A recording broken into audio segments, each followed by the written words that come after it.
Welcome friends and welcome to this new episode. और आज हम प्लेन मिरर के बारे में पढ़ेंगे। प्लेन मिरर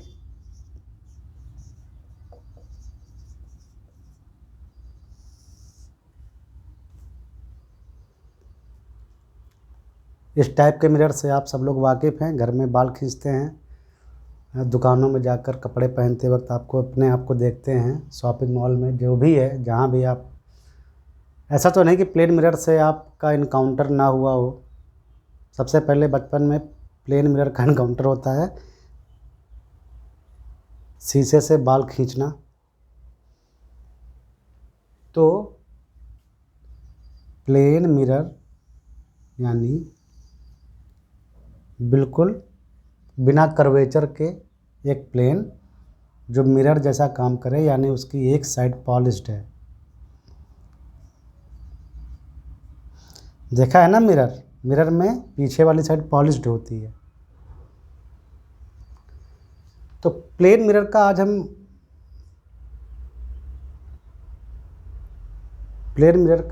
हम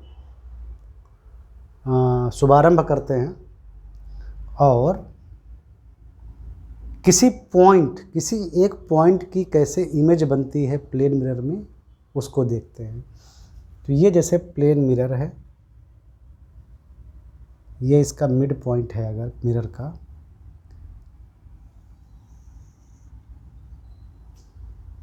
तो ये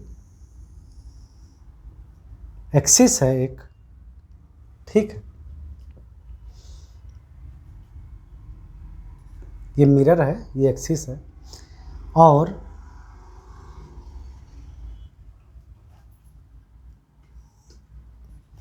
यहाँ पे एक पॉइंट रखा हुआ है, एक पॉइंट है, या पॉइंटी ऑब्जेक्ट कह लो, एक पॉइंटी ऑब्जेक्ट है ओ, ठीक। तो प्लेन मिरर में इस पॉइंट ऑब्जेक्ट का इमेज कैसे बनेगा वो हम यहाँ पर देखते हैं। तो यहाँ पर कौन से रूल हम लगाएंगे? रूल ऑफ रिफ्लेक्शन वाले जो हमने पढ़े हैं। रूल ऑफ रिफ्लेक्शन क्या होता था कि अगर कोई लाइट रिफ्लेक्ट होती है, जैसे ऐसे करके ऐसे चली गई, उसी मीडियम में रिफ्लेक्ट होती है। Reflect means like in mirror और इन सच ए मैटर कि वो लाइट उसके अंदर इंटर ना करे, तो रिफ्लेक्शन होगा। तो इस सरफेस पर जो नॉर्मल होता है एन, इस सरफेस पर जिस पर वो लाइट रिफ्लेक्ट हो रही है उस पर जो नॉर्मल होता है, तो इंसिडेंट रे जो एंगल बनाती है, ये मान लो आई एंगल बनाती है, आई, तो जब रिफ्लेक्शन होगा और वो लाइट निकलेगी ऐसे, तो भी वो नॉर्मल से आई एंगल बनाएगी।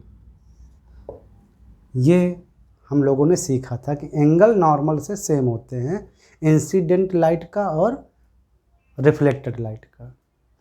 और इंसिडेंट लाइट, नॉर्मल और रिफ्लेक्टेड लाइट सब एक प्लेन में होते हैं, जैसा इस बोर्ड पे आपको दिख रहा है। इसी बोर्ड पे ये लाइन बनी है, ये भी लाइन है, और नॉर्मल भी इसी बोर्ड पर बनी है।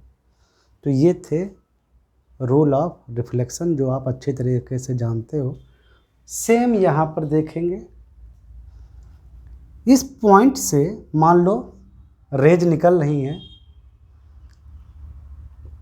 ऑब्जेक्ट हमको जो ऑब्जेक्ट होते हैं उससे रेज ली जाती हैं।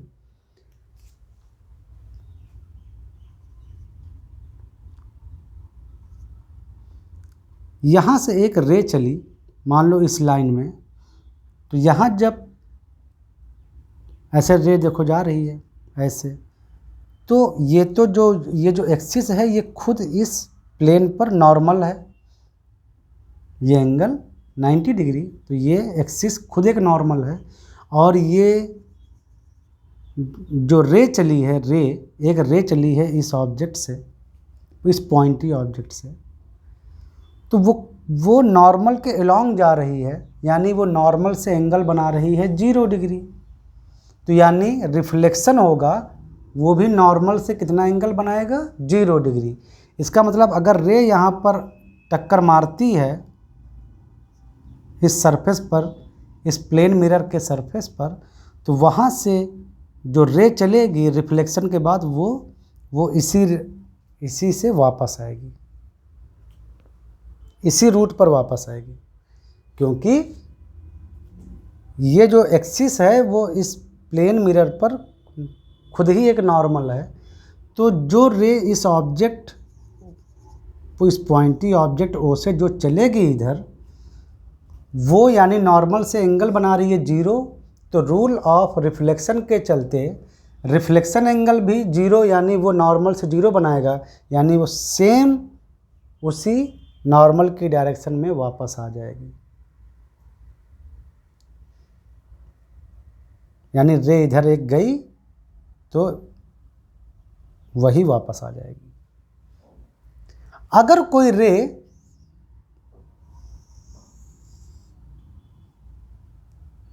ऐसे गई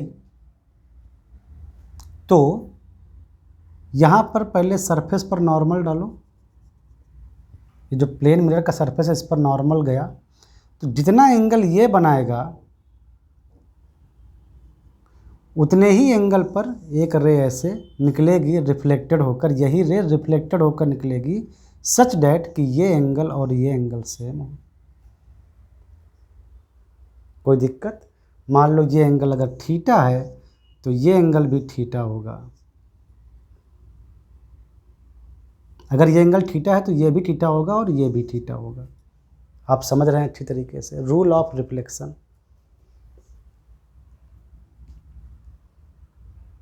समझ में आया? ये जो रे हैं ये मिरर को पार नहीं कर पाई क्योंकि ये रिफ्लेक्टेड हो गई, मतलब जो असली जो रे है वो ऐसे निकल गई और ये ऐसे वापस ऐसे आ गई। यानी कोई रे रियल में इस मिरर को पार नहीं कर पाई है। अब अगर इधर हम खड़े हैं इस मिरर के सामने और इस पॉइंट ऑब्जेक्ट का जो मिरर जो बनेगा वो ऐसे बनेगा कि असली रे तो निकल गई लेकिन हमको वर्चुअल दिखेगा, आभास होगा कि ये रे शायद ऐसे कहीं से आ रही है। ये रे जो निकल रही है हमको लगेगा ये किसी पॉइंट सोर्स से आ रही है, बिल्कुल अगर आप इसको आगे बढ़ाओ। और सिमिलरली ये जो रे जो आ रही है टकरा के जो गई थी ऐसे ऐसे जो आ रही है, हमको भी लगेगा कि ये सामने ये जो रे आएगी ना तो हमको भी लगेगा कि ये भी ऐसे कहीं से आ रही है। सिमिलरली अगर और कोई भी रे हो, जैसे कोई रे यहाँ गिरी तो यहाँ पर नॉर्मल डालो और जितना एंगल वो इस नॉर्मल से बनाएगी उतना ही एंगल से वो रिफ्लेक्ट हो जाएगी। ऐसे अगर ये ऐसे गई तो ऐसे हो जाएगी, एंगल इक्वल रहेगा और हमको लगेगा कि जैसे ये रे आ रही हो कहीं से। तो ये सब रे आपको लगेगा किसी पॉइंट सोर्स से आ रही हैं, हालांकि वो पॉइंट सोर्स रियल नहीं है। अगर ये पॉइंट सोर्स आई है तो वो रियल नहीं है क्योंकि असली रे वहाँ तक पहुँची ही नहीं, जो रे हैं वो वहाँ तक पहुँची नहीं, हमें सिर्फ ऐसा आभास हो रहा है, हम परस्यू कर रहे हैं कि शायद वहाँ से आ रही हैं। तो ये जो पॉइंट सोर्स बना इस पॉइंट के रे के चलते, ये इस पॉइंट का इमेज है और ये रियल नहीं है बल्कि वर्चुअल है। आप समझ गए?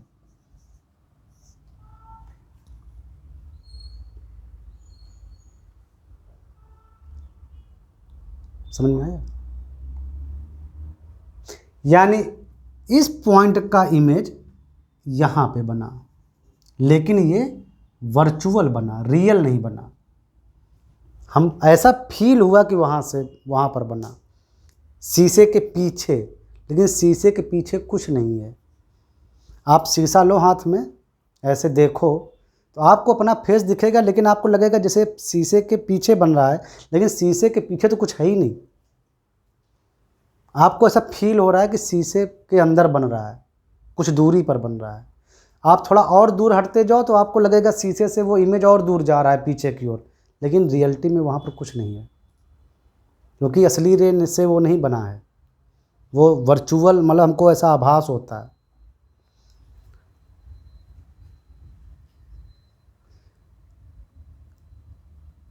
अगर ये पॉइंट आप ले लो थोड़ी देर के लिए C, और ये पॉइंट का नाम आप दे लो थोड़ी देर के लिए Q, तो जरा ट्राइंगल OCQ और ट्राइंगल QCI को देखिए।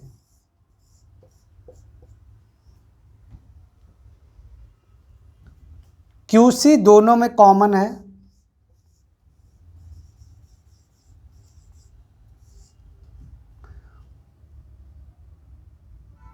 ये एंगल 90 डिग्री है दोनों में, मतलब ये 90 है, ये भी 90 है, तो दोनों 90 डिग्री पर हैं।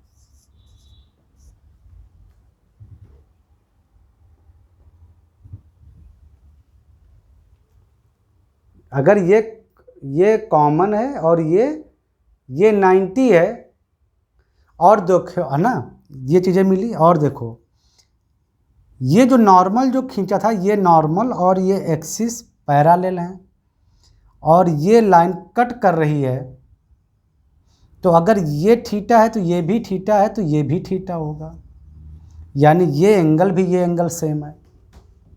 Angle QOC equal to angle QIC। इसका मतलब कि ये दोनों जो ट्राइंगल हैं OQC और QCI, ये दोनों बिल्कुल इक्विवेलेंट हैं, यानी इनकी सब साइड इक्वल होंगी और इनके सब एंगल भी इक्वल होंगे। इसका मतलब OC यानी OC और इक्वल होगा CI, OC इक्वल होगा CI लेंथ, अगर लेंथ की बात करें। तो इसका मतलब मिरर से जितनी दूरी पर ऑब्जेक्ट था, मिरर के पीछे उतनी ही दूरी पर उसका इमेज बनेगा। तो प्लेन मिरर से कोई अगर पॉइंट जितनी दूरी पर होता है, उसका इमेज, उस पॉइंट का इमेज प्लेन मिरर से उतनी ही दूरी पीछे मिरर के बनता है, जो कि रियल नहीं होता बल्कि वर्चुअल होता है। तो ये है प्लेन मिरर का कॉन्सेप्ट, कि प्लेन मिरर में किसी पॉइंट का ऑब्जेक्ट मिरर से उतनी ही डिस्टेंस पीछे बनता है और वो रियल नहीं होता है। क्योंकि आप इधर अगर कोई स्क्रीन लगाओ, मतलब मिरर ये है, आप यहाँ से देख रहे हैं, और मिरर के पीछे जाकर अगर आप कोई स्क्रीन लगाओ, यहाँ स्क्रीन एक लगाते हैं कपड़े की या कोई सफ़ेद कार टाइप के या पेंटेड कोई स्क्रीन लगा दो, तो वहाँ पर हमको कोई इमेज नहीं मिलती है। वो इमेज हमको सिर्फ मिरर की वजह से फील होती है, लेकिन रियल में वहाँ कोई इमेज नहीं होता है। आप शीशे में अपने आप को देखो और यहाँ कोई स्क्रीन लगा दो तो वहाँ हम थोड़ी आ जाएंगे। हमको शीशे में फील होता है कि हम हैं, वर्चुअली हम हैं उतनी डिस्टेंस पर, लेकिन उसके पीछे कुछ नहीं है, क्योंकि रे वहाँ तक, असली रे वहाँ तक नहीं पहुँची है। ये सिर्फ कहीं तक हमारे माइंड का भी गेम है। तो ये चीज़ समझ में आई कि प्लेन मिरर किसी पॉइंट का जो इमेज बनाता है वो अपने पीछे बनाता है, सेम डिस्टेंस पर बनाता है, यानी मिरर से जितनी ऑब्जेक्ट की दूरी होगी सेम इमेज की उस मिरर से दूरी होगी, लेकिन पीछे, और जो कि रियल नहीं है, वर्चुअल इमेज है वो। समझ में आया? तो ये है प्लेन मिरर के द्वारा बनी इमेज किसी पॉइंट की।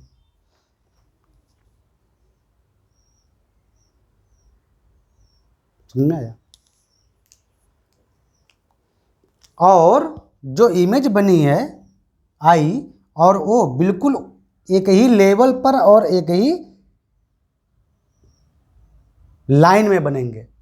ऐसा नहीं कि इमेज यहाँ बन गई तो आई इधर बन गई ना, इमेज इधर ने ऑब्जेक्ट यहाँ है पॉइंट तो इमेज यहाँ कहीं बना, मतलब ऐसे, ऐसा नहीं, बिल्कुल प्लेन मिरर के बिल्कुल नॉर्मल बनेगा वो, बिल्कुल नॉर्मली उस तरफ। ये भी बात याद रखना। ये नहीं कि डिस्टेंस सेम है लेकिन आप कहीं इधर कहीं बना दो आई कि यहाँ पर बन रहा है इमेज, ऐसा नहीं कि मतलब डिस्टेंस तो सेम है लेकिन ये इधर बन रहा है, नहीं नहीं नहीं, बिल्कुल नॉर्मली, बिल्कुल ठीक है। तो आई थिंक आपको प्लेन मिरर से किसी पॉइंट का इमेज कैसे बनता है और उसके सारे कॉन्सेप्ट कि वो वर्चुअल बनता है, रियल नहीं होता है, और वो सेम डिस्टेंस पर बनता है पीछे, जो कि हमें केवल फील होता है, वो रियल में नहीं होता। ये सब आपको समझ में आ गया है। तो अब हम नेक्स्ट एपिसोड में आपसे मिलते हैं, ठीक है।